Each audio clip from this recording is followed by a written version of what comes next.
காஷ்மீரில் பஹல்காமில் ஒரு தாக்குதல் நடந்துச்சு. அந்த தாக்குதலை அடுத்து அந்த தீவிரவாதிகளை தேடுதல் வேட்டை பண்ணாங்க. ஆனால் பிடிக்க முடியல. அப்படி இருக்க சூழலில் பாகிஸ்தான் மீது ஆப்ரேஷன் சிந்தூர் என்ற தாக்குதல் நடத்தினார்கள். அது ஒரு 4 நாள் நடந்துச்சு, டக்குன்னு நின்றுச்சு. ஆக அந்த பஹல்காம் தாக்குதலில் அந்த சம்மந்தப்பட்டவங்களை நம்ம பிடிக்கிறதுல உண்மையிலே கோட்டை விட்டு தான். அப்படி இருக்கப்ப அது கடுமையான விமர்சனத்துக்கு ஆளாச்சு. அப்படி இருக்க சூழலில் இப்போது டெல்லியில் நம்முடைய நாட்டின் மையப்பகுதி தலைநகரம் அங்கே டெல்லி செங்கோட்டை மெட்ரோ பக்கத்திலே ஒரு கார் குண்டு தாக்குதல் நடந்திருக்கிறது. அது மூவிங் கார். அது ஒரு ஹூண்டாய் i20 கார் அது மூவ் ஆகிட்டு இருக்கப்பே வெடித்து சிதறிக்கிட்டு நம்ம உள்துறை அமைச்சர் அமித்ஷா அவர்களே சொல்லியிருக்கிறாரு. அப்போ நம்மளுடைய உளவு பிரிவுகள்லாம் என்ன செய்யுது அப்படிங்கிறது நமக்கு பெரிய கேள்விக்குறியாக இருக்குது. தொடர்ச்சியாக தீவிரவாதிகள் தாக்குதல் நடந்துக்கிட்டே தான் இருக்குது. ஏன்னா ஏற்கனவே பார்த்தோன்னா அது பகல்காமுக்கு முன்பாக பார்த்தோன்னா புல்வாமா தாக்குதல் நடந்துச்சு. ஏன்னா அந்த 2019க்கு முன்னாடி அந்த தேர்தலுக்கு முன்னாடி புல்வாமா தாக்குதல் நடந்துச்சு. அதுக்கடுத்து பார்த்தோன்னா தொடர்ச்சியாக அங்கே எல்லையில் இந்திய வீரர்களுக்கும் சீன வீரர்களுக்குமான சண்டையில் இந்திய வீரர்கள் 20க்கும் மேற்பட்டோர் கொல்லப்பட்டனர்.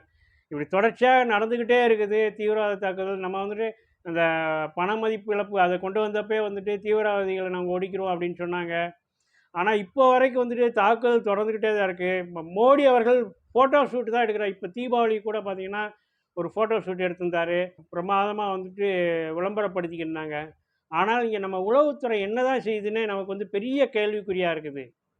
நாம் ஒரு பக்கம் பார்த்தோன்னா நம்ம ஒரு பிரிவினையை தூண்டக்கூடிய மாதிரியான ஒரு பேச்சுக்களை பிரதமராகட்டும் உள்துறை அமைச்சராகட்டும் நம்ம தமிழ்நாட்டின் மீதே பீகாரிகளுக்கு இங்கே பாதுகாப்பு இல்லைங்கிற மாதிரியான ஒரு பிரச்சனைகள் அப்போயே நம்ம சொன்னோம். இந்த மாதிரி மாநிலங்களுக்கு இடையில் இந்த மாதிரி பிரிவினை தூண்டுற மாதிரியான ஒரு பேச்சுக்களெல்லாம் பேசாதீங்க. அது ஆபத்தானது.